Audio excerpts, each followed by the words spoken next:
सध्याच्या बदलत्या काळात पत्रकारांनी आधुनिक तंत्रज्ञानाचा अंगीकार करून पत्रकारितेत जबाबदारीनं कृत्रिम बुद्धिमत्ता अर्थात AI तंत्रज्ञानाचा प्रभावी वापर करावा असं मत आमदार विनय कोरे यांनी व्यक्त केलं। ते वारणा नगर इथं पत्रकारांच्या एक दिवसीय कार्यशाळेमध्ये बोलत होते।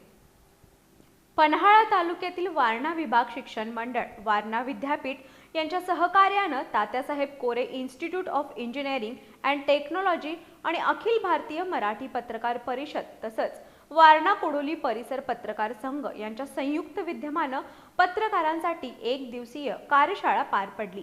यावेळी आमदार कोरे यांनी सर्व पत्रकारांनी AI नवीन तंत्रज्ञानाचा योग्य वापर केल्यास वर्तमानपत्र आणि पत्रकार यांच्यासाठी बदलत्या काळातील स्पर्धेच्या युगात पुढे जाण्यासाठी उपयुक्त ठरेल असं मत व्यक्त केलं। ज्येष्ठ पत्रकार वसंत भोसले यांनी वर्तमानपत्रात AIचं महत्त्व आणि पत्रकारांचं कार्य यावर सविस्तर मार्गदर्शन केलं।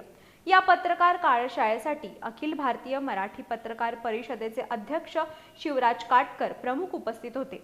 प्रख्यात AI प्रशिक्षक निलेश जैन यांनी सर्व पत्रकारांना आपल्या ओघवत्या शैलीत कृत्रिम बुद्धिमत्ता म्हणजे काय हे प्रात्यक्षिक करून दाखवलं। यावेळी पत्रकारांनी उपस्थित केलेल्या शंकांचं तज्ज्ञांनी समर्पक उत्तरं देऊन निरसन केलं।